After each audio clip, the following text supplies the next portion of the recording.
Hello friend, good morning. आप सभी को एमजी ज्ञान एकेडमी में स्वागत है। आप लोग कैसे हैं? आशा करते हैं आप लोग अच्छे होंगे। तो आज हम बिहार दरोगा 2023 का प्रैक्टिस सेट ज्ञान बिंदु सर का 5वां वीडियो लेके आए हैं। तो चलिए स्टार्ट करते हैं आज का पहला क्वेश्चन। आज का पहला क्वेश्चन कहता है कि आसानी चक्रवात का नामकरण किसने किया। यानी आसानी जो चक्रवात जो है उसका नामकरण किसने किया? ओमान, पाकिस्तान, सऊदी अरब, फिर उसके बाद श्रीलंका। तो आसानी जो चक्रवात है इसका नामकरण जो है वो आपको श्रीलंका किया। ठीक है, यानी इसका आंसर क्या हो जाएगा? डी हो जाएगा। और जो ये जो आसानी चक्रवात जो नामकरण जो श्रीलंका किया है, अब पूछेगा कि यह कहाँ आया था। तो यह आया था बंगाल की खाड़ी से। बंगाल की खाड़ी में आया और आंध्र प्रदेश और उड़ीसा के तटीय क्षेत्र में को प्रभावित किया था। ठीक है, यानी कहने का मतलब क्या हुआ कि आसानी चक्रवात जो है वो श्रीलंका में आया, लेकिन नहीं नामकरण जो है वो श्रीलंका दिया, लेकिन क्या हुआ कि यह जो है बंगाल की खाड़ी से आया और प्रभावित किसको किसको किया, कौन कौन से राज्य को? तो आंध्र प्रदेश और उड़ीसा को प्रभावित किया। ठीक है, अब उसके बाद है दूसरा कहता है कि 40वां हुनर हाट 2022 का आयोजन किया गया महाराष्ट्र, दिल्ली, पश्चिम बंगाल, लद्दाख। तो जो 40वां हुनर हाट जो है वो आपको महाराष्ट्र में किया गया। ठीक है, उसके बाद है थ्री कहता है कि दुनिया का सबसे ऊंचा मतदान केंद्र स्थापित किया गया बांग्लादेश, भारत, इजराइल और चीन। तो दुनिया का सबसे ऊंचा मतदान केंद्र जो है वो आपको भारत में है। ठीक है, उसके बाद और दुनिया का सबसे ऊंचा मतदान केंद्र भारत में है, लेकिन भारत में कहाँ है? वो आपको कहाँ है? हिमाचल प्रदेश में। हिमाचल प्रदेश के टसी गंगा में स्थापित है। कहाँ है? हिमाचल प्रदेश के टसी गंगा में। ठीक है, अब 4 चलते हैं। 4 क्या है? निम्नलिखित में से कौन सा युद्धाभ्यास भारत, कनाडा तथा दक्षिण कोरिया का संयुक्त सैन्य अभ्यास है? चीरू, पासेक्स, सी ड्रैगन और धर्म गार्जियन। ठीक है, ये सब 2022 का है। तो जो कनाडा तथा दक्षिण कोरिया का संयुक्त सैन्य अभ्यास है वो आपको यहाँ है। कहाँ है? सी गार्जियन, यानी कहने का मतलब सी इसका आंसर होगा। और जो चीरू जो है, चीरू 2022 वो हुआ था किसके किसके बीच हुआ था? कमेंट कीजिए। ये जो हुआ था रूस, चीन और ईरान के बीच हुआ था। ठीक है, उसके बाद पासेक्स जो है, पासेक्स आपको भारत और रूस के बीच हुआ। और धर्म गार्जियन ये आपको भारत और जापान के बीच हुआ। ठीक है, तो ये सब चारों ऑप्शन को याद रखिएगा, क्योंकि संयुक्त कहने का मतलब सैन्य अभ्यास से क्वेश्चन आता ही है।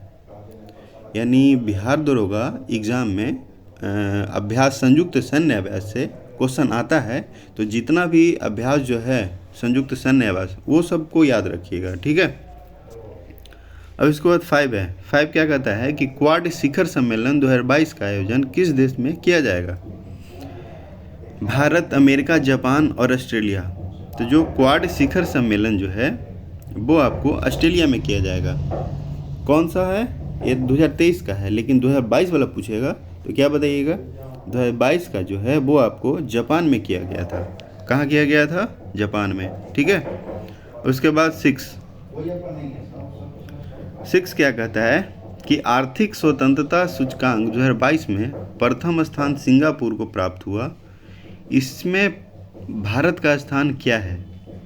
यानी कहने का मतलब कि आर्थिक स्वतंत्रता सूचकांक में भारत का स्थान क्या है? ठीक है, तो इसमें जो भारत का स्थान जो है वो आपको 131 है। यानी इसका आंसर क्या होगा? ए होगा। यानी सूचकांक से आपको हम बताया कि सूचकांक वाला जितना भी जो है वो सब आप याद रखिएगा। ठीक है, उसके बाद है 7 क्या है? निम्नलिखित में से किस बैंक को Asian bank of the year 2022 से सम्मानित किया गया?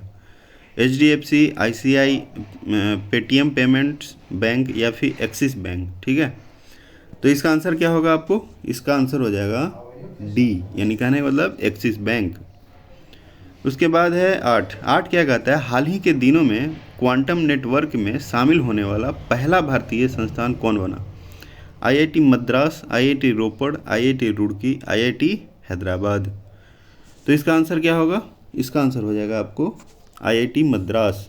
यानी कहने का मतलब कि क्वांटम नेटवर्क में शामिल होने वाला पहली भारतीय संस्थान यानी पहली भारतीय इंस्टीट्यूट कौन बना? आईआईटी मद्रास बना। अब उसके बाद है 9। 9 कहता है कि हाल ही के दिनों में नासा के कैनेडी स्पेस सेंटर से मिशन आर्टेमिस फर्स्ट लॉन्च किया गया। यह संबंधित है, किससे संबंधित है? शुक्र मिशन से, या फिर सूर्य मिशन से, या फिर मंगल मिशन से, या चंद्र मिशन से। ठीक है, तो इसका आंसर क्या होगा? इसका आंसर हो जाएगा आपको शुक्र मिशन से। यानी कहने का मतलब ए होगा आंसर। ठीक, और जो सूर्य के अध्ययन के लिए जो आदित्य L1 मिशन जो है कौन लॉन्च किया था? तब वो लॉन्च किए थे इसरो, यानी इसरो लॉन्च किया था। ठीक है, और जो इसरो का शुक्र मिशन जो है वो दिसंबर 2024 में लॉन्च होगा। यानी इसरो का शुक्र मिशन कब लॉन्च होगा? 2024 में लॉन्च होगा। ठीक है, अब उसके बाद है 10। 10 कहता है कि हाल ही के दिनों में वर्ल्ड ग्रीन सिटी अवार्ड 2022 किस शहर को दिया गया? हैदराबाद, इंदौर, कोच्चि, पश्चिम बंगाल। तो इसका आंसर क्या हो जाएगा? कमेंट कीजिए, इसका आंसर क्या होगा? इसका आंसर हो जाएगा आपको हैदराबाद। यानी 10 का क्या होगा? 1 होगा। उसके बाद है 11। और जो सबसे स्वच्छ शहर जो है, सबसे स्वच्छ शहर का अवार्ड किसको मिला है? मध्य प्रदेश का इंदौर को मिला सबसे स्वच्छ शहर। उसके बाद है 11। 11 क्या कहता है कि द टाइगर ऑफ द्रास नामक पुस्तक के लेखक कौन है? The Tiger of Drass, Anirudh Suri, Meena Nayyar, Avinash Khemka, Rajesh Talwar. तो इसका आंसर क्या होगा? मीना नैयर, यानी बी। बाकी अनिरुद्ध सूरी जो है, इनका पुस्तक है क्या नाम है? The great time game. Okay, उसके बाद अविनाश खेमका है, इनका नाम है द मैजिक ऑफ मंगला जोड़ी। क्या नाम है? द मैजिक ऑफ मंगला जोड़ी। किनका नाम है? अविनाश खेमका। अविनाश खेमका का पुस्तक का नाम क्या है? द मैजिक ऑफ मंगला जोड़ी। राजेश तलवार जो है, इनका है the boy who wrote a constitution. क्या है राजेश तलवार का पुस्तक का नाम? The boy who wrote a constitution. तो पुस्तक और लेखक जितना भी बताया अभी, ये 3 या 4 जितना भी पुस्तक एवं लेखक है, इन सभी को याद रखिएगा।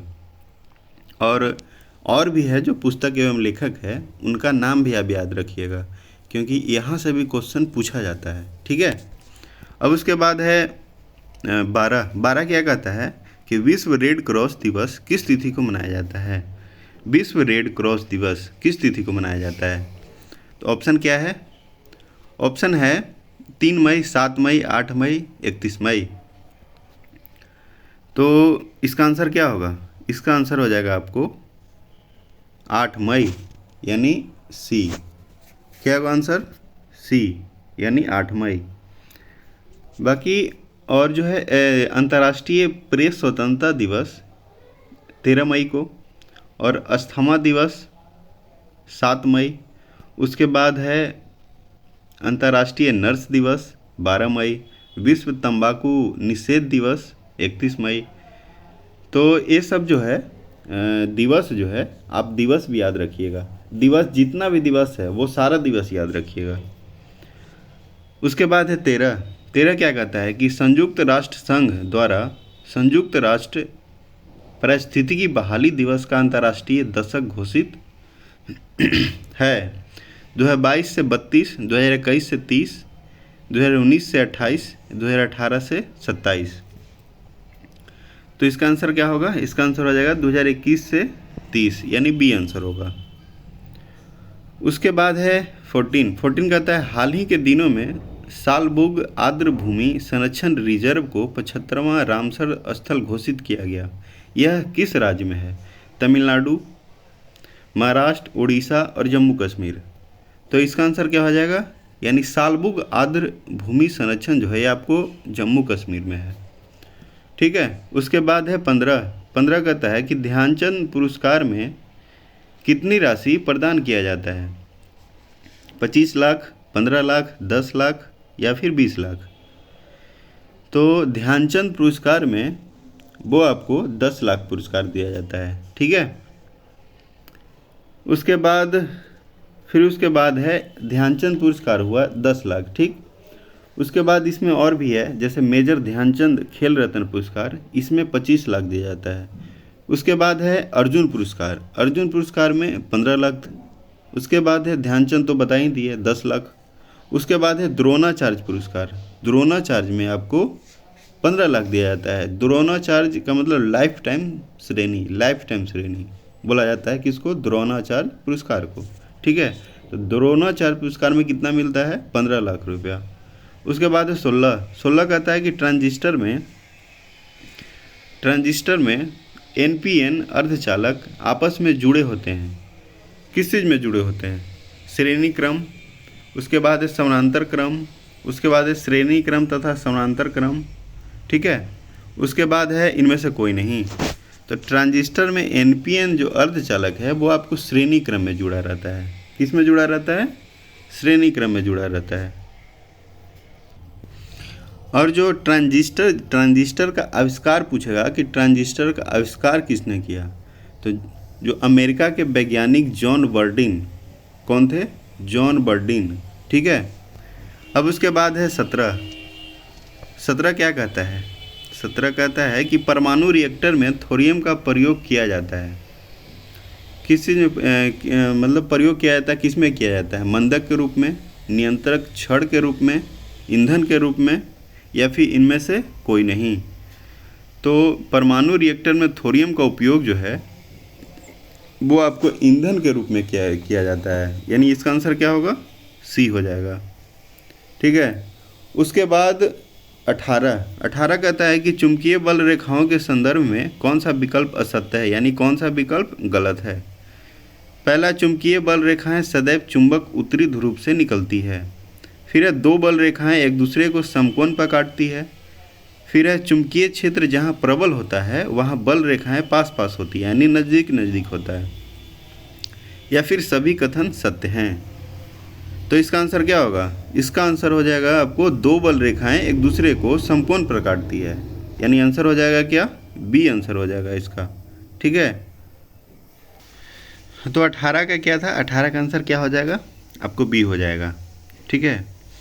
अब उसके बाद है क्या? उसके बाद है अब 20। हाँ, इसमें नहीं 19 है। और जो 18 जो है इसमें क्या बताए कि इसका आंसर क्या होगा? B होगा। और जो चुंबकीय बल रेखा जो है एक दूसरे को क्या करती है? कभी नहीं काटती है। यानी चुंबकीय बल रेखा एक दूसरे को कभी नहीं काटती है। और एक समान चुंबकीय क्षेत्र की बल रेखा जो है परस्पर समांतर एवं बराबर दूरियां पर होता है। क्या चीज़ पे होता है? बराबर दूरियां पे। जब एक समान चुंबकीय क्षेत्र का बल रेखा परस्पर समानांतर एवं बराबर दूरी पर होता है। ठीक है। अब चलते हैं 19 क्या है कि यदि किसी तार के सिरे पर के तापों को नियत रखकर तार के बीच वाले भाग के ताप को बढ़ाया जाता है और साथ साथ तार से होकर विद्युत धारा प्रवाहित की जाती है, तो तार का पहला आधा भाग ठंडा और दूसरा आधा भाग गर्म हो जाता है। तो तार में धारा की दिशा बदल देने पर गर्म एवं ठंडे भाग भी आपस में बदल जाते हैं। तो उपयुक्त निम्न संबंधित हैं। किससे संबंधित है? सीबेक प्रभाव से, या पेल्टियर प्रभाव से, या फिर थॉमसन प्रभाव से, या फिर जूल प्रभाव से। तो इसका आंसर क्या होगा? इसका आंसर हो जाएगा आपको थॉमसन प्रभाव से। किसका प्रभाव से होगा? थॉमसन प्रभाव से, यानी 19 का C। उसके बाद है 20 कहता है फ्लेमिंग के दाएं हाथ के नियम के अनुसार अंगूठा क्या बताता है? अंगूठा जो है क्या बताएगा? विद्युत धारा की दिशा। ठीक है। फिर चुंबकीय सुई की विपक्ष यानी विक्षेपण की दिशा। ठीक है। उसके बाद है क्या, उसके बाद है चुंबकीय बल की दिशा या फिर नन ऑफ दीज। तो इसका आंसर क्या होगा, इसका आंसर हो जाएगा आपको चुंबकीय बल की दिशा, ठीक है। यानी अंगूठा जो है चुंबकीय बल की दिशा को बताता है, ठीक है। और विद्युत धारा की दिशा जो है वो आपको तर्जनी, यानी तर्जनी जो अंगुली है, यानी 4 फिंगर जिसको बोला जाता है, वो विद्युत धारा की दिशा को बताता है। और चुंबकीय सुई के विक्षेपण की दिशा को बीच अंगुली बताता है। कौन बताता है, अंगुली बताता है चुंबकीय सुई के विक्षेपण की दिशा। जबकि चुंबकीय बल की दिशा क्या बताया, अंगूठा। चुंबकीय बल की दिशा अंगूठा बताता है, ठीक है। अब उसके बाद है 21 कहता है कि जब उत्तल लेंस के सामने वस्तु 2f1 और अनंत के बीच स्थित हो तो प्रतिबिंब की प्रकृति होगी, क्या होगी, वास्तविक बहुत छोटा एवं उल्टा, एवं वास्तविक छोटा एवं उल्टा, या फिर वास्तविक बराबर एवं उल्टा, या फिर वास्तविक बड़ा एवं उल्टा। तो इसका आंसर हो जाएगा आपको वास्तविक छोटा एवं उल्टा, ठीक है। उत्तल लेंस, अवतल दर्पण और उत्तल दर्पण, यहाँ से भी क्वेश्चन पूछा जाता है, बार बार क्वेश्चन पूछा जाता है एग्जाम में। ऐसा नहीं कि बिहार दरोगा ही के एग्ज़ाम में, हर एक कॉम्पिटिटिव एग्ज़ाम में पूछा जाता है। तो अवतल दर्पण, उत्तल दर्पण और अवतल लेंस और उत्तल लेंस जो है, आप इन सभी का जितना भी प्रश्न बनता है ना वो सब याद रखिएगा, ठीक है। उसके बाद है 22 कहता है कि जल के लिए वाष्पन की गुप्त ऊष्मा का मान क्या होगा, 540 कैलोरी प्रति ग्राम, या फिर 80 कैलोरी प्रति ग्राम, या 600, या फिर 740, ठीक है। तो इसका आंसर क्या हो जाएगा, इसका आंसर हो जाएगा आपको 540 कैलोरी ग्राम। क्या हो जाएगा, 540 कैलोरी ग्राम। अब 540 कैलोरी ग्राम बराबर कितना होता है, वो होता है आपको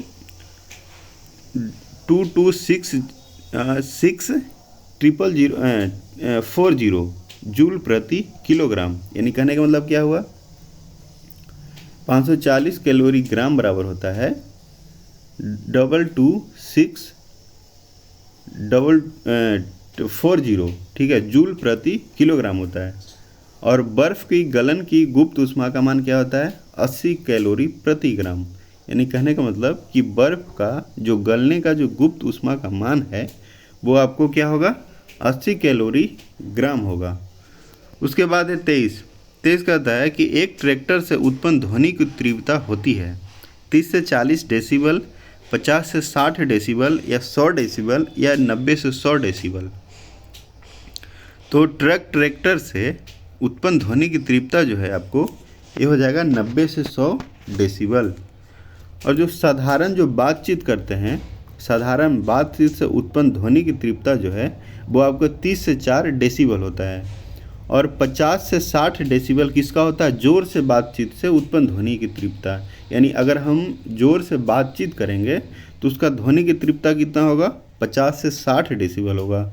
और जो साधारण बातचीत जो करते हैं वो होता है 30 से 40 डेसिबल।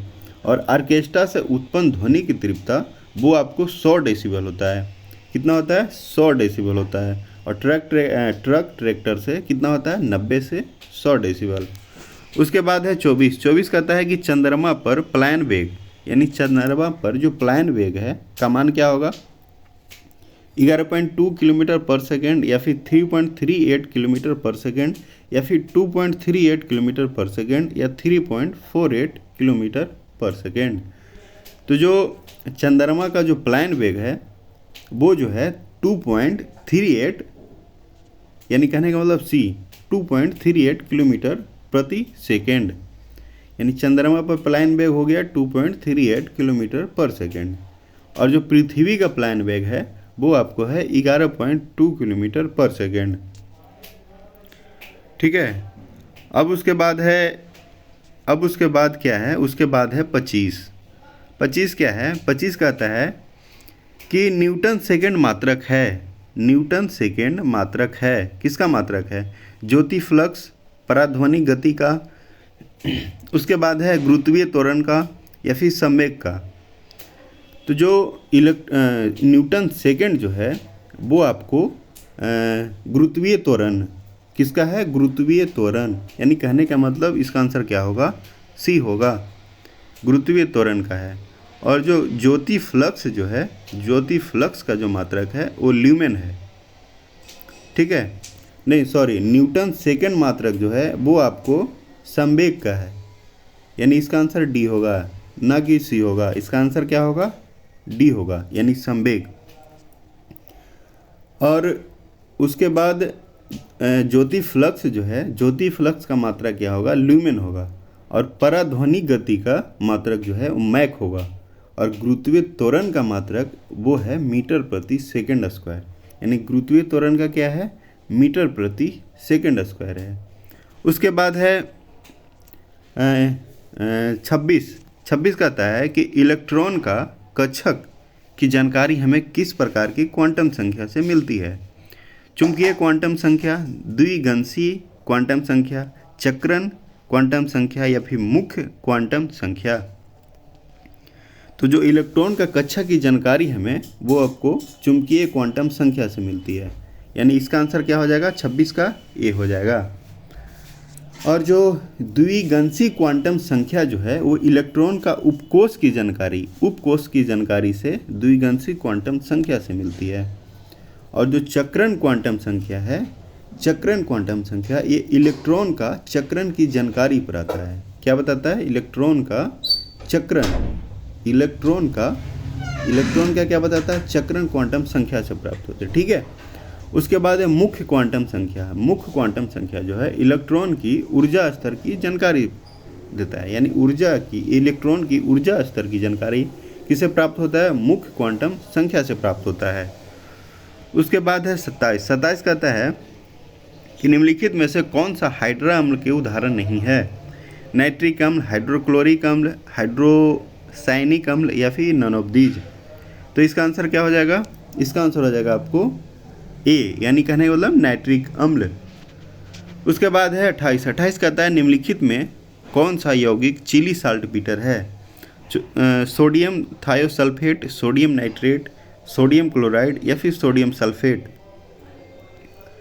तो चिली साल्टपीटर जो है वो आपको सोडियम नाइट्रेट, यानी सोडियम नाइट्रेट जो है वो आपको क्या है, चिली साल्टपीटर का जो यौगिक जो है वो आपको किसका है, चिली साल्टपीटर का यौगिक कौन है, सोडियम नाइट्रेट, ठीक है। और सोडियम क्या है, सोडियम जो है, सोडियम क्या है, सोडियम डाइसल्फेट का रासायनिक सूत्र क्या होता है, सोडियम डाइसल्फेट, ठीक है।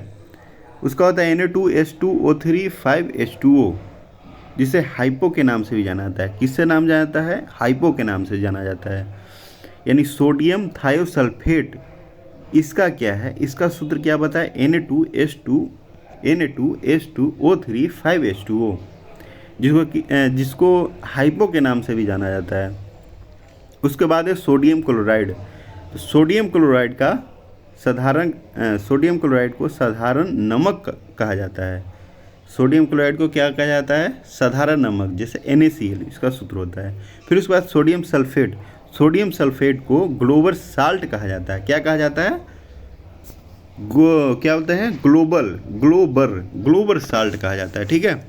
अब उसके बाद है 29 कहता है कि रबड़ आसानी से किस में घुलता है, सल्फर में, कार्बन डाइऑक्साइड में या फिर कार्बन डाइसल्फाइड में या नियोप्रीन में। तो जो रबड़ जो है, रबड़ आसानी से किस में घुलता है, कार्बन डाइसल्फाइड, यानी सी इसका आंसर हो जाएगा। क्या हो जाएगा, सी हो जाएगा, ठीक है।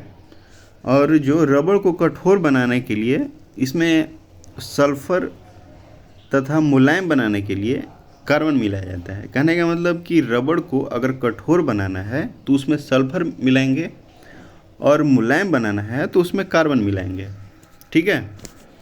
अब उसके बाद है 30 क्या कहता है कि पैरागाइराइट किस धातु का अयस्क है। पैरागाइराइट, एंटीमनी, बिस्मथ, बेरियम, सिल्वर। तो जो आपको पैरागाइराइट जो है वो आपको सिल्वर का है। किसका है, सिल्वर का है, सिल्वर का धातु अयस्क है। उसके बाद है 31 कहता है कि टाइप मेटल मिश्र धातु में उपस्थित अवयवी तत्व है, कौन सा है? PB plus SB plus SN या फिर सीयू प्लस एनआई। ओके, फिर है सीयू प्लस जेड एन यानी कॉपर प्लस जिंक, फिर है copper plus zinc plus tin.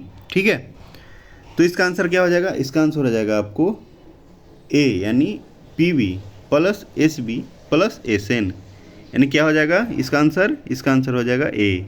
ठीक है, और जो सीयू कॉपर प्लस निकेल जो है इसका क्या होगा मिश्र धातु? इसका मिश्र धातु क्या है? इसका मिश्र धातु है मोनेल मेटल। क्या है? Monel metal. और कॉपर प्लस जिंक यानी सीयू प्लस जेड एन इसका है डच मेटल तथा मुंज मेटल। और copper plus zinc plus tin जो है इसका है गन मेटल। क्या है? Gun metal.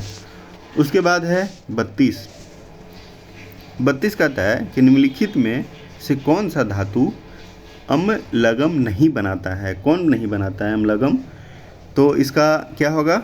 इसका कमेंट कीजिए क्या होगा आंसर? इसका आंसर हो जाएगा आपको डी, यानी कहने का मतलब टंगस्टन। टंगस्टन जो है अम्लगम नहीं बनाता है। ठीक है, और जो क्या बोलते हैं पारा के मिश्र धातु क्या कहलाता है? अम्लगम कहलाता है। जैसे लोहा, प्लेटिनम, कोबाल्ट, निकेल तथा टंगस्टन आदि अम्लगम नहीं बनाता है। कहने का मतलब कि लोहा, प्लेटिनम, कोबाल्ट, निकेल ये सब क्या जो है और टंगस्टन वो अम्लगम नहीं बनाता है। ठीक है, बाकी सब बनाता है, जैसे तांबा, शीशा, एल्यूमिनियम ये सब जो है अम्लगम बनाता है। ठीक है, उसके बाद है 33 कहता है सोडियम हाइड्रोक्साइड का निर्माण विधि है बेसेमर विधि, ले ब्लॉक प्रक्रम, संपर्क विधि या फिर हाबर प्रक्रम। यानी 33 का क्या हो जाएगा? ले ब्लॉक प्रक्रम, यानी 33 का बी हो जाएगा। ठीक है, क्या हो जाएगा? 33 का बी हो जाएगा। और जो बेसेमर विधि जो है वो आपके इस्पात का निर्माण में काम करता है। और जो संपर्क विधि है ये आपको सल्फ्यूरिक अम्ल का निर्माण में काम करता है। ठीक है, निर्माण विधि में काम करता है। उसके बाद है हॉबर प्रक्रम। हॉबर प्रक्रम जो है हॉबर प्रक्रम क्या है? हॉबर प्रक्रम जो है अमोनिया का उत्पादन में काम करता है। क्या चीज़ में काम करता है? Haber, ammonia. ठीक है, अब उसके बाद है 34 क्या कहता है कि निम्नलिखित में से कौन सा विकल्प असत्य है, यानी कौन सा गलत है? कार्बनिक यौगिक क्रियाशील समूह, तो कार्बनिक यौगिक एक तरफ कार्बनिक यौगिक दिया हुआ है, एक तरफ है क्रियाशील समूह।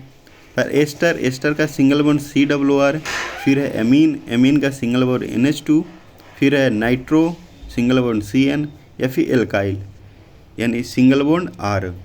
तो इसका आंसर क्या हो जाएगा? इसका आंसर हो जाएगा आपको नाइट्रो यानी सिंगल बॉन्ड CN। इसका आंसर क्या हो जाएगा? C हो जाएगा। अब उसके बाद है 35 क्या कहता है कि व्युत्क्रम अनुपात के नियम के खोजकर्ता कौन थे? Kossel, Richter, Berkeley, Dalton. यानी इसका आंसर क्या हो जाएगा? व्युत्क्रम अनुपात के नियम के खोजकर्ता कौन थे? इसका थे रिचर, यानी बी हो जाएगा इसका आंसर। रिचर थे, कौन थे? रिचर थे। और डाल्टन का कौन थे? डाल्टन था आंशिक दाब का नियम। और वर्कले जो है परासरण दाब का नियम। उसके बाद है कोसेल या कांसेल, ये जो है वैद्युत संयोजकता के खोजकर्ता थे। किसका थे? वैद्युत संयोजकता के खोजकर्ता थे। ठीक है, उसके बाद 36 है। 36 कहता है निम्नलिखित में से कौन सा कोशिकांग कोशिका का रसोई घर कहलाता है? माइटोकॉन्ड्रिया, लवक, राइबोसोम, तारकाय। तो इसका आंसर क्या हो जाएगा? लवक हो जाएगा। उसके बाद 37 कहता है निम्नलिखित में से किस कारण से एड्स नहीं फैलता? संक्रमित व्यक्ति से रक्तदान पर, संक्रमित माता के गर्भ में पल रहे बच्चों को, या फिर संक्रमित व्यक्ति के साथ भोजन करने पर, या फिर इनमें से कोई नहीं। तो इसका आंसर हो जाएगा आपको संक्रमित व्यक्ति के साथ भोजन करने पर एड्स नहीं फैलता है। उसके बाद है 38 कहता है निम्नलिखित में से किन कवकों का उपयोग पनीर उद्योग में होता है? पेनिसिलियम, ईस्ट, एगरिकस या फिर इनमें से सभी। तो जो जो है पनीर उद्योग में जो उपयोग होता है वो आपको होता है पेनिसिलियम, यानी इसका आंसर क्या हो जाएगा, ए हो जाएगा। ओके। और ईस्ट का उपयोग जो है एल्कोहल उद्योग में होता है। क्या में होता है, एल्कोहल उद्योग में होता है। और एगरीकस का कवक का उपयोग जो है सब्जी के रूप में होता है। क्या चीज में होता है, एगरीकस का उपयोग सब्जी के रूप में होता है। अब उसके बाद है 39 कहता है कि निम्नलिखित में से कौन सा विकल्प असत्य यानी कौन सा गलत है। वायु द्वारा परागन, एनोफिलियस, घोंघे द्वारा परागन, माला कोफिलियस, कीट द्वारा परागन, जोफिलियस, चमगादड़ द्वारा परागन, क्रिप्टोफिलियस, यानी कौन सा इन चारों में से कौन सा गलत है। तो इसका आंसर क्या हो जाएगा, इसका आंसर जो है वो आपको सी यानी कीट द्वारा परागन जोफिलियस नहीं होता है।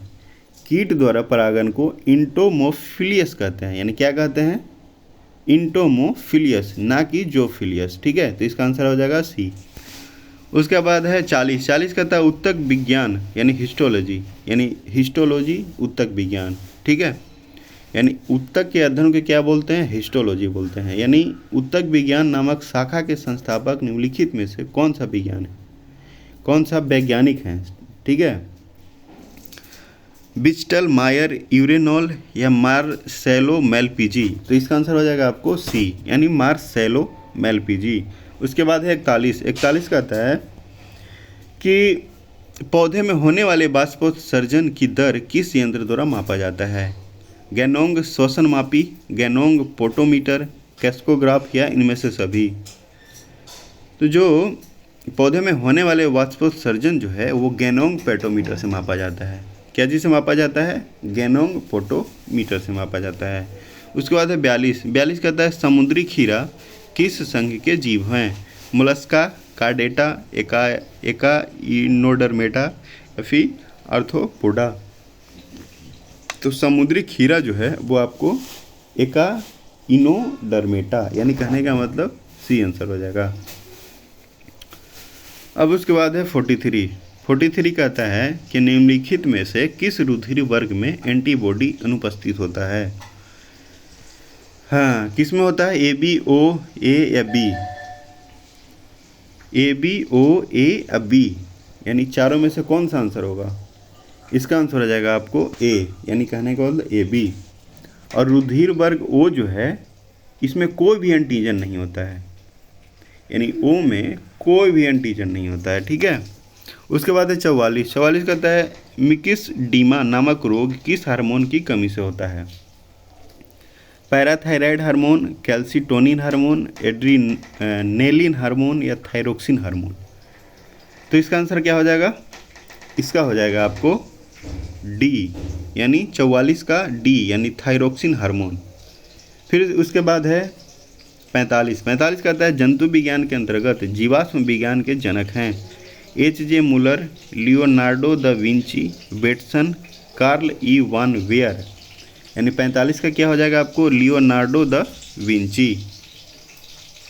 उसके बाद है 46 और जो H.J. मूलर जो है, H.J. मूलर विकिरण अनुवंशिकी के जनक। उसके बाद कौन है, बेटसन जो है आधुनिक अनुवंशिकी के जनक हैं। और जो कार्ल ई वान मेयर जो है ये आधुनिक भ्रूणिकी के जनक हैं। उसके बाद है 46 कहता है रेने फ्रॉक ट्रॉफी का संबंध किस खेल से है। रेने फ्रॉक, मुक्केबाजी, बास्केटबॉल, हॉकी, बैडमिंटन। तो इसका आंसर हो जाएगा आपको हॉकी, यानी सी आंसर हो जाएगा। अब उसके बाद है 47 क्या कहता है, निम्नलिखित में से कौन सा विकल्प असत्य है, यानी कौन सा गलत है। खेल खिलाड़ी की संख्या, यानी एक तरफ खेल है और एक तरफ खिलाड़ी की संख्या है। तो जिम्नास्टिक में 8, खो खो में 10, बेसबॉल में 9 और वाटर पोलो में 7। तो इसका आंसर क्या होगा, यानी कौन सा गलत है, गलत बताना है। गलत कौन सा है, खो खो में क्या होता है, 10 नहीं होता है। खो खो में कितना होता है, खो खो में 9 प्लेयर होता है। ठीक है, यानी खो खो में कितना प्लेयर होता है, 9 खिलाड़ी होता है, ना कि 10 प्लेयर होता है। तो इसका आंसर क्या हो जाएगा, इसका आंसर हो जाएगा बी, उसके बाद है 48। 48 कहता है कि भारतीय रिजर्व बैंक द्वारा बैंक दर कम करने का क्या परिणाम होता है।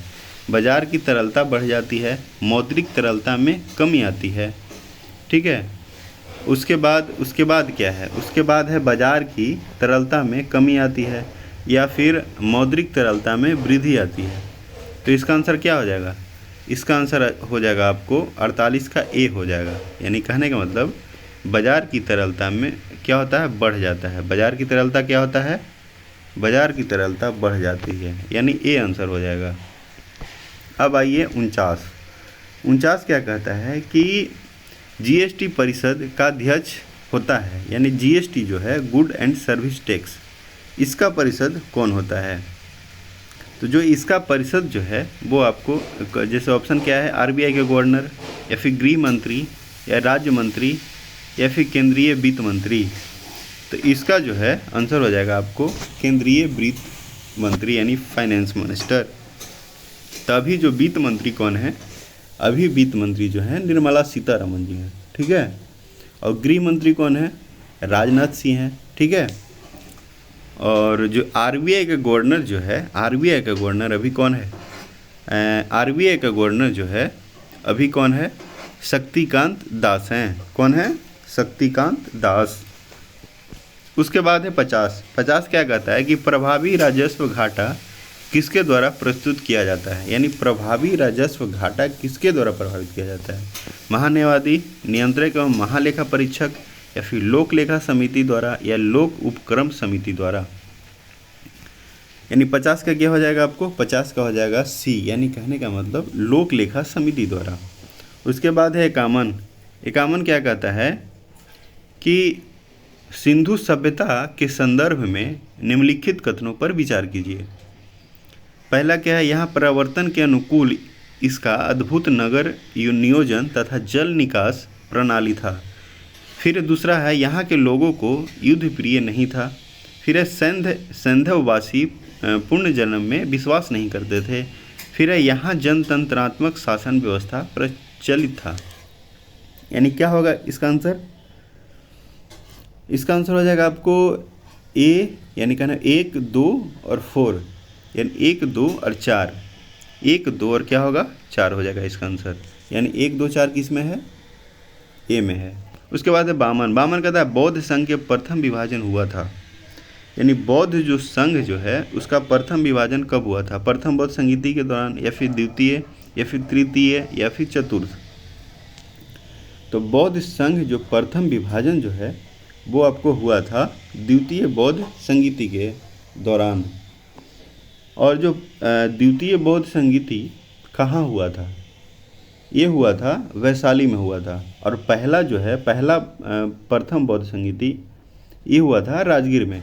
ठीक है, और जो तृतीय जो है ये हुआ था पाटलिपुत्र में, और चतुर्थीय बौद्ध संगीति ये हुआ था कश्मीर में हुआ था। ठीक है, अब उसके बाद है 53 क्या कहता है, 53 है कि चंद्रगुप्त मौर्य के समय प्रांतों की संख्या 4 थी, जबकि अशोक के समय बढ़कर प्रांतों की संख्या 5 हो गई। इनमें से 5वां प्रांत कौन था।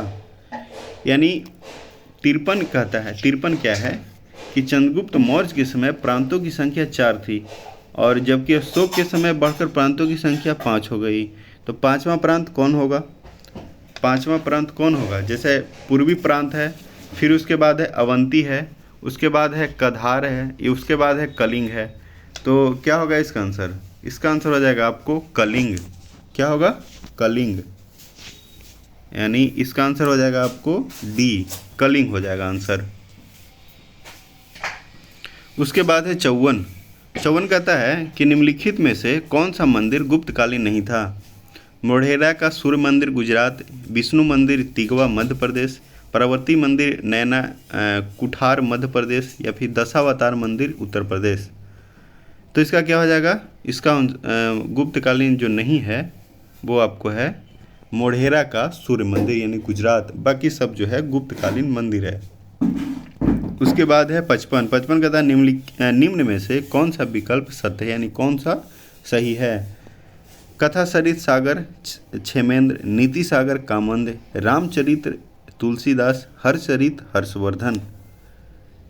तो कौन सा विकल्प सत्य है वो आपको है नीतिसार कामंद। ठीक है। उसके बाद कथा सरित सागर जो है इसका कौन थे, इसका लेखक जो हैं सोमदेव हैं। ठीक है। और रामचरित्र मानस का रामचरित्र जो है संध्या नायकर नंदी, और हर्षचरित जो है हर्षचरित का कौन है, नहीं सॉरी, रामचरित मानस जो है वो तुलसीदास हैं, और रामचरित जो है वो आपको संध्या नायकर नंदी हैं, और हर्षचरित का आपको बाणभट्ट हैं। तो इसका कौन सा क्या हो जाएगा आंसर, सत्य है नीतिसार कामंद। बाकी सब गलत है। उसके बाद गलत जो है उसका सब बता दिए कि कथा सरित सागर का कौन है, सोमदेव है। रामचरित का कौन है, संध्या नायकर नंदी है। उसके बाद है हर्षचरित, हर्षवर्धन नहीं है, कौन है, बाणभट्ट है। तो सब याद रखिएगा। उसके बाद है 56 कहता है अलाउद्दीन खिलजी की आर्थिक नीति की व्यापक जानकारी के स्रोत है खजाइन उल फुतूह, ताज उल मासिर, तबकात ए नासिरी, तारीख है फिरोज शाही। तो इसका आंसर हो जाएगा आपको तारीख है फिरोज शाही, यानी आंसर क्या हो जाएगा, डी हो जाएगा इसका। उसके बाद है संतावन कहता है कि बाबर द्वारा रचित बाबरनामा में निम्न में से किस हिंदू राज्य का उल्लेख है, मालवा, चित्तौड़, मेवाड़ या फिर नन ऑफ दीज। यानी बाबर द्वारा रचित बाबरनामा में किस हिंदू का है, तो वो है आपको मेवाड़ का है। किसका है, मेवाड़ का, यानी आंसर क्या हो जाएगा, सी हो जाएगा। फिर 58 कहता है संगम नेर का युद्ध कब हुआ, 1659, 1679, 1689 या 1699। तो इसका आंसर क्या हो जाएगा, इसका आंसर हो जाएगा आपको 1679। उसके बाद 59 है मांझी प्रथा का संबंध किस सिख गुरु से था, गुरु अमरदास, गुरु रामदास, गुरु अंगद, गुरु अर्जुन देव। तो इसका क्या हो जाएगा आपको, गुरु अमरदास। यानी मांझी प्रथा का संबंध जो है कौन से सिख गुरु थे, गुरु अमरदास। ठीक है। अब उसके बाद है 60 कहता है निम्नलिखित में से कौन सा कार्य लॉर्ड रीडिंग से संबंधित है, अखिल भारतीय किसान सभा की स्थापना, बाल गंगाधर तिलक की मृत्यु। उसके बाद क्या है, उसके बाद है आपको 1919 के रॉलेट एक्ट की वापसी, या फिर वायसराय की कार्यकारिणी परिषद में सत्येंद्र प्रसाद सिन्हा की नियुक्ति। तो इसका आंसर क्या हो जाएगा आपको, इसका आंसर हो जाएगा आपको, इसका आंसर क्या हो जाएगा, इसका आंसर कहाँ गया, इसका आंसर क्या होगा, इसका आंसर हो जाएगा आपको सी, यानी कहने का मतलब सी, 1919 के रॉलेट एक्ट की वापसी। उसके बाद है 61 कहता है कि 1857 के क्रांति के समय गढ़ मंडला जबलपुर से नेतृत्व कौन था, गुलाब सिंह, राधा कृष्ण दंडसेला, जय दयाल या फिर शंकर शाह। तो इसका आंसर क्या हो जाएगा, इसका आंसर हो जाएगा आपको शंकर शाह, यानी डी आंसर हो जाएगा। क्या हो जाएगा, अब जो गुलाब शाह जो है ये आपको जम्मू कश्मीर, ठीक है। और जो राधा कृष्ण दंडसेला जो है किससे संबंधित है, 1857 की क्रांति जो हुआ था वो कहाँ से, ये जो राधा कृष्ण दंडसेला जो है उड़ीसा से संबंधित है, उड़ीसा, ठीक है। उसके बाद जो है जयदाल जो है, जयदेवल एवं हरदयाल, वो है राजस्थान, ठीक है। अब उसके बाद है 62 कहता है निम्न में से कौन सा विकल्प असत्य है, यूनाइटेड इंडियन कमेटी, डब्ल्यू यानी व्योमो सचंद्र बनर्जी, फिर है देव समाज, शिव नारायण अग्निहोत्री, सी है ईस्ट इंडियन एसोसिएशन, सुरेंद्र नाथ बनर्जी, फिर है डी पूना सार्वजनिक सभा, MG रनाडे। तो कौन सा असत्य है, कौन सा असत्य है, इसका है असत्य कौन सा होगा, ईस्ट इंडिया एसोसिएशन, सुरेंद्र नाथ बनर्जी। बाकी सब सही है। यूनाइटेड इंडियन कमेटी का जो है व्योमो सचंद्र बनर्जी थे, देव समाज का शिव नारायण अग्निहोत्री, पूना सार्वजनिक सभा का MG रनाडे। तो जो गलत है वो है ईस्ट इंडिया एसोसिएशन। और ईस्ट इंडिया एसोसिएशन जो है आपको 1866 में स्थापित हुआ, कौन किए थे? दादा भाई नौरोजी ने किए थे। जबकि east Indian association east Indian association जो है वो आपको सुरेंद्र नाथ बनर्जी किए थे। कब? 1876। यानी ईस्ट इंडियन एसोसिएशन जो है वो आपको सुरेंद्र नाथ बनर्जी, कौन है?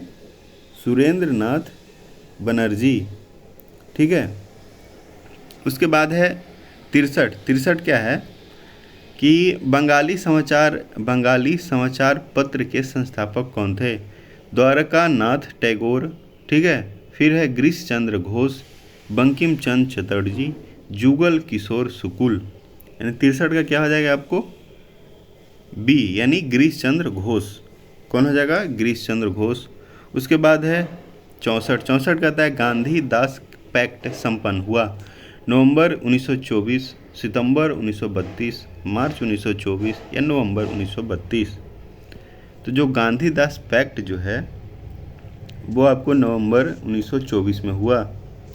और जो पूना पैक्ट जो हुआ था गांधी जी और भीमराव अंबेडकर के बीच वो हुआ था सितंबर 1932 में। कब हुआ था? सितंबर 1932 में हुआ था। पूना पैक्ट महात्मा गांधी और भीमराव अंबेडकर के बीच हुआ था सितंबर 1932। उसके बाद है 65 कहता है कि कानपुर षड्यंत्र केस किस आंदोलन के नेताओं के विरुद्ध हुआ? असहयोग आंदोलन, क्रांतिकारी आंदोलन या फिर साम्यवादी आंदोलन या फिर खिलाफत आंदोलन। तो इसका आंसर क्या हो जाएगा? 65 का क्या होगा आंसर? कमेंट कीजिए क्या होगा। इसका आंसर हो जाएगा आपको साम्यवादी आंदोलन। फिर उसके बाद है 66 कहता है कि विश्व के सबसे प्राचीन वलित पर्वत निम्न में से कौन सा है? एंडीज, हिमालय, अरावली या रॉकीज। तो सबसे प्राचीन जो वलित पर्वत है वो आपको है अरावली। अरावली कहाँ में है? अरावली पर्वत जो है वो आपको राजस्थान में है। और एंडीज रॉकीज जो है हिमालय नवीन वलित पर्वत के उदाहरण है। एंडीज जो है, एंडीज हो गया, फिर उसके बाद रॉकीज हो गया, ये सब जो है हिमालय नवीन वलित पर्वत के उदाहरण है, ठीक है।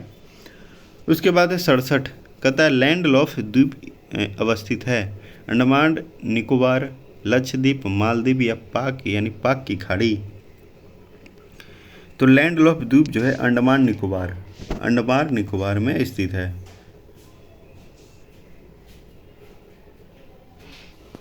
अब उसके बाद है 68 क्या कहता है कि जुकू घाटी किस राज्य में है? हिमाचल प्रदेश, उत्तराखंड, सिक्किम, नागालैंड। तो जो जुकू घाटी जो है वो आपको कहाँ है? नागालैंड में है। कहाँ है? नागालैंड में है। इसका आंसर क्या हो जाएगा? डी हो जाएगा। और जो क्या बोलते हैं हिमाचल प्रदेश में जो है वो आपको किन्नौर घाटी हो गया या फिर सांगला घाटी, मालना घाटी, कुल्लू घाटी, ये सब जो है स्पीति घाटी, सब हिमाचल प्रदेश में है। और उत्तराखंड में कौन सा घाटी है? दून घाटी हो गया, जोहर घाटी या फिर फूलों की घाटी इत्यादि, ये सब जो है उत्तराखंड में है। यानी घाटी से भी आपको याद रखना है क्योंकि घाटी से भी क्वेश्चन पूछा जाता है, बार बार पूछा जाता है। नृत्य हो गया, जैसे घाटी हो गया, नृत्य हो गया, दर्रा हो गया, है ना, अभ्यारण्य हो गया, ठीक है। तो यहाँ से क्वेश्चन बार बार एग्जाम में पूछा जाता है। प्रीवियस आप बिहार दरोगा का प्रीवियस ईयर क्वेश्चन उठा के देखिएगा, यहाँ से क्वेश्चन बार बार पूछा जाता है। तो आप ये सभी जितना भी अभी जो टॉपिक बताए वो सबको भी याद रखिएगा।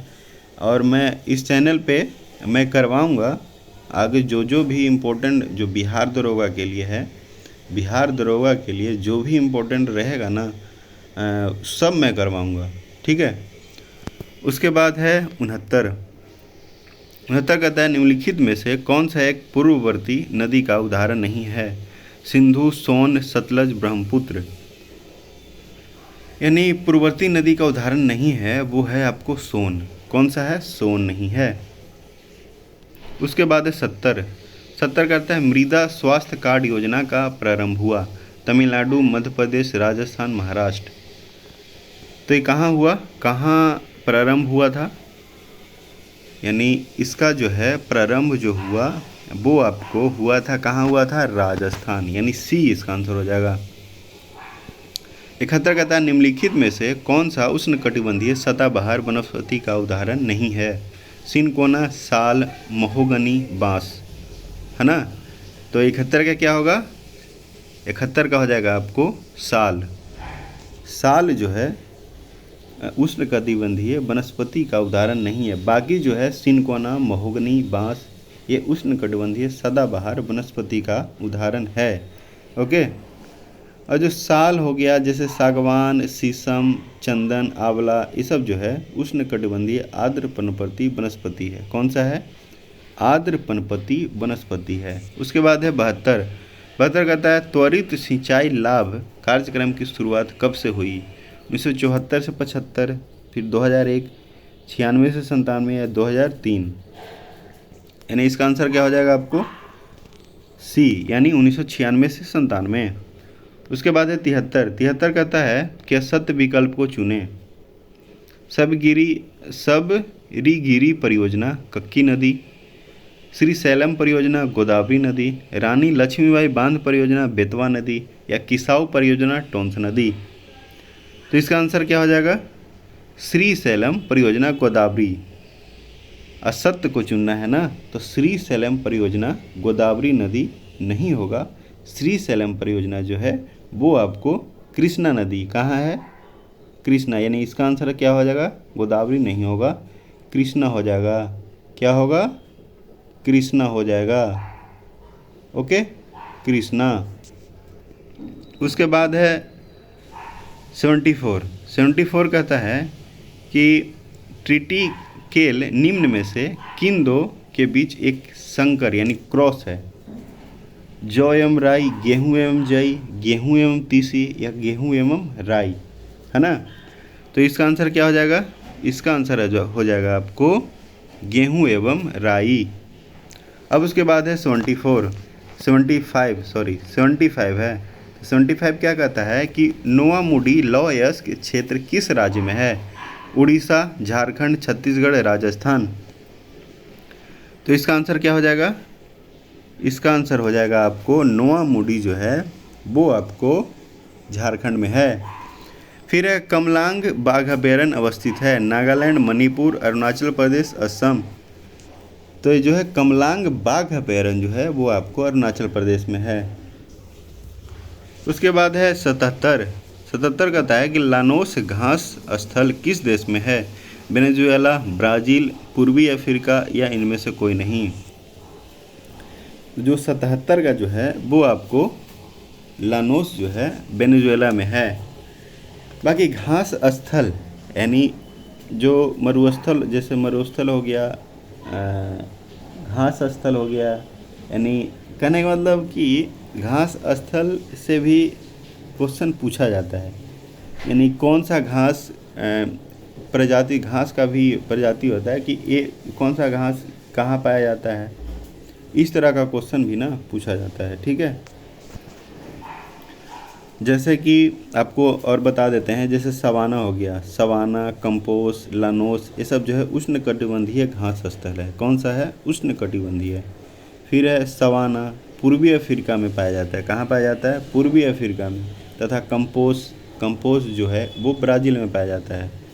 तो घास स्थल, यहाँ से भी क्वेश्चन पूछा जाता है कि कौन सा घास जो है किस देश में पाया जाता है। तो अभी क्या बताया आपको, 2-4 बताए होंगे कि सवाना हो गया, कंपोस हो गया, लानोस हो गया, ये आपको उष्णकटिबंधीय घास स्थल है। फिर उसके बाद बताया क्या, सवाना जो पूर्वी अफ्रीका में तथा कंपोस ब्राज़ील में। ठीक है, अब उसके बाद है 78 कहता है कि लावनी किस राज्य का लोक संगीत है? बिहार, पश्चिम बंगाल, महाराष्ट्र, राजस्थान। तो जो लावनी जो है वो आपको महाराष्ट्र का है। किसका है? महाराष्ट्र का। 79 कहता है रियांग किस राज्य की जनजाति है? सिक्किम, मिजोरम, अंडमान निकोबार, त्रिपुरा। तो रियांग जो है वो आपको त्रिपुरा का है। किसका है? त्रिपुरा। अब उसके बाद है 80 कहता है कि अलांग सोसिया क्या है? अलांग सोसिया रेलगाड़ी निर्माण कारखाना एक प्रकार का जलयान या जहाज पुनर्वर्तन कारखाना या फिर एक परियोजना का नाम। तो जो अलांग सोसिया जो है वो आपको क्या है, जहाज पुनर्वर्तन कारखाना यानी सी इसका हो जाएगा। उसके बाद है 81, संपूर्ण राष्ट्रगीत का वादन काल है। राष्ट्रगीत का वादन काल क्या है? 52 सेकंड, 65, 55, 45 यानी इसका हो जाएगा 65 सेकंड। राष्ट्रगीत का है ना, और राष्ट्रगान का कितना हो जाएगा? 52 सेकंड हो जाएगा। कितना होगा? 52 सेकंड। उसके बाद है 82 कहता है संविधान सभा का गठन कब हुआ? 13 दिसंबर 1946, 9 सितंबर 1946, जुलाई 1946 या सितंबर 1946। तो जो संविधान सभा का गठन जो है वो आपको जुलाई 1946। ये जो क्वेश्चन है ये आपको क्या बोलते हैं, ये आपको यहाँ पे घटना चक्र जो बुक है, घटना चक्र बुक में ये आपको क्वेश्चन मिलेगा। घटना चक्र जो है प्रीवियस जो है वहाँ से एक क्वेश्चन पूछा गया है। एक क्वेश्चन वहीं पे मिलेगा। कहाँ? घटना चक्र में एक क्वेश्चन का मेंशन किया हुआ है। ठीक है, घटना चक्र का कौन सा बुक जो भारतीय राज्य व्यवस्था एवं शासन का जो है पॉलिटी का है उसमें होगा। अब उसके बाद है 83 है संविधान के किस संशोधन के तहत अन्य पिछड़ा वर्ग को शिक्षण संस्थानों में प्रवेश हेतु 27% का आरक्षण दिया गया। 89, उसके बाद है 88वां, 52वां, 93 यानी 93वां यानी 93वां। तो इसका आंसर क्या हो जाएगा आपको? डी यानी 93 यानी 93वां। फिर है 84 कहता है कि लोकपाल के अध्यक्ष व सदस्य अपना त्याग पत्र किसको देता है? राष्ट्रपति, मुख्य न्यायाधीश, कैबिनेट सचिव या राज्यपाल। तो जो लोकपाल के अध्यक्ष एवं सदस्य अपना त्याग पत्र जो है वो आपको किसको देता है? राष्ट्रपति को देता है। अब अभी जो है राष्ट्रपति कौन है वर्तमान में? वर्तमान में जो राष्ट्रपति जो हैं वो आपको द्रौपदी मुर्मू हैं, जो उड़ीसा के संथाल जनजाति से हैं। और जो कौन सा है, केमा नंबर का बने हैं राष्ट्रपति? 15वां नंबर का राष्ट्रपति बने हैं। ठीक है, उससे पहले जो हैं कौन थे? रामनाथ कोविंद, जो 14वां थे। ठीक है, और प्रेजेंट में उपराष्ट्रपति कौन है? जगदीप धनखड़। कौन है? जगदीप धनखड़। ठीक है, अब उसके बाद है 85 कहता है कि आपातकालीन उपबंध का प्रावधान ग्रहण किया गया। जर्मनी, फ्रांस, ऑस्ट्रेलिया या फिर नन ऑफ दीज। तो इसका क्या हो जाएगा आपको? इसका हो जाएगा आपको नन ऑफ दीज, यानी आपातकाल उपबंध जो है ना जर्मनी से, ना फ्रांस से, ना ऑस्ट्रेलिया से। यानी कहने का मतलब कहाँ से लिया गया आपातकालीन उपबंध? तो आपातकालीन उपबंध जो है आपको भारत शासन अधिनियम 1935 से लिया गया। ठीक है, उसके बाद 86 कहता है कि वर्तमान समय में क्रीमी लेयर का मापदंड कितना है? 6 लाख, 7 लाख, 8 लाख, 9 लाख। तो क्रीमी लेयर का मापदंड है वो है आपको 8 लाख। उसके बाद 87 कहता है कि उच्चतम न्यायालय अपने किस एक वाद में निष्क्रिय इच्छा मृत्यु को स्वीकार किया? पहला है पी रथिनाम बनाम भारत संघ 1994, अरुणा रामचंद्र शानबाग बनाम भारत संघ 2011, ज्ञान कौर बनाम पंजाब राज्य 1996, इंडियन एक्सप्रेस बनाम भारत संघ 1985। तो इसका आंसर हो जाएगा आपको अरुणा रामचंद्र शानबाग बनाम भारत संघ 2011 यानी बी आंसर हो जाएगा।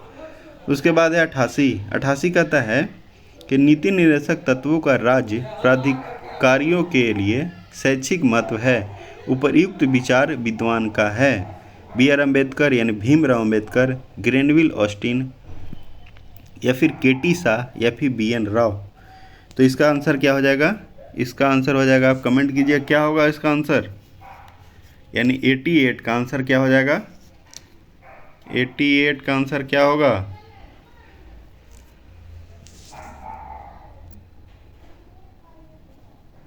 का आंसर, तो 88 का आंसर क्या होगा?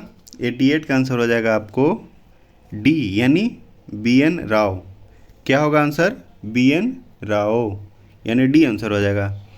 उसके बाद है 89 कहता है उपराष्ट्रपति द्वारा राष्ट्रपति के कर्तव्य राष्ट्रपति के कर्तव्यों का निर्वहन संबंधी प्रावधान का उल्लेख है। यानी अनुच्छेद 64, 70, 71, 69, यानी 79 का क्या हो जाएगा आपको? 79 का हो जाएगा अनुच्छेद 70। ठीक है, अब उसके बाद चलते हैं 90। 90 क्या कहता है? 90 कहता है कि अनुच्छेद 137 सर्वोच्च न्यायालय को शक्ति प्रदान करता है भारत सरकार एवं राज्य सरकार के बीच सुलह करवाना या फिर रीट अधिकारिता की विस्तार के लिए अपने निर्णय पर पूर्ण विचार के लिए या फिर इनमें से कोई नहीं। यानी 90 का क्या हो जाएगा आंसर? 90 का आंसर हो जाएगा आपको सी, यानी अपने निर्णय पर पूर्ण विचार के लिए। उसके बाद है 91। 91 कहता है निम्नलिखित में से कौन सा राष्ट्रीय हरित अधिकरण की सहयोगिता पीठ नहीं है? भोपाल, पुणे, चेन्नई, दिल्ली। यानी इसका आंसर क्या हो जाएगा? इसका आंसर हो जाएगा आपको दिल्ली। फिर उसके बाद है 92। 92 कहता है निम्नलिखित में से किस प्रश्न का विषय लोक महत्व का होता है तथा इस पर पूरक प्रश्न पूछा जा सकता है? तारांकित प्रश्न, अतारांकित प्रश्न या फिर अल्प सूचना प्रश्न या फिर निजी सदस्य द्वारा पूछा गया प्रश्न। यानी 92 का क्या हो जाएगा आपको? सी, यानी अल्प सूचना प्रश्न। उसके बाद है 93। 93 कहता है महिला शक्तिकरण समिति में कितने सदस्य होते हैं? 31, 30, 10, 15। यानी इसका आंसर क्या हो जाएगा आपको? महिला शक्तिकरण समिति में 30 सदस्य होते हैं। कितना होता है? 30। उसके बाद है 94। 94 कहता है नदी बोर्ड अधिनियम का गठन वर्ष है 1956, 66, 86, 1990। यानी 94 का क्या हो जाएगा आपको? 94 का हो जाएगा ए, यानी 1956। उसके बाद है 95। 95 कहता है 1955 में बीजी खेर की अध्यक्षता में गठित भाषा आयोग के समीक्षा के लिए बनी समिति के अध्यक्ष के हनुमंथैया, गुलजारी लाल नंदा या के एम मुंशी या गोविंद बल्लभ पंत। यानी 95 का क्या हो जाएगा? 95 का हो जाएगा गोविंद बल्लभ पंत। उसके बाद है 96। 96 से लेकर 100 तक मैथ रीजनिंग है, तो ये सब का आंसर बता देते हैं। तो 96 का क्या हो जाएगा? 96 का 2 हो जाएगा। उसके बाद है 97। 97 का क्या होगा? 97 का आपको हो जाएगा सी। उसके बाद है 98। 98 का क्या होगा? 98 का ए हो जाएगा। 99 का क्या हो जाएगा? 99 का हो जाएगा आपको सी हो जाएगा। उसके बाद है 100, जो आज का लास्ट क्वेश्चन है। 100 का क्या हो जाएगा? 100 का आपको हो जाएगा डी, यानी 50 मीटर। अगर मैथ रीजनिंग नहीं बने तो कमेंट ज़रूर करें, ताकि जो नहीं बनेगा वो हम बनाकर कम्युनिटी में यानी डाल देंगे।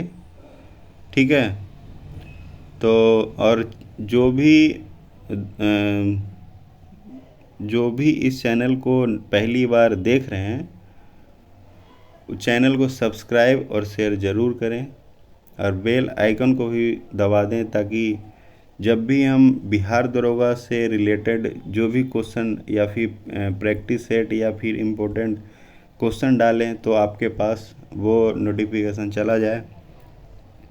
ठीक है, तो आज के लिए इतना ही। जय हिंद, जय भारत, जय बिहार।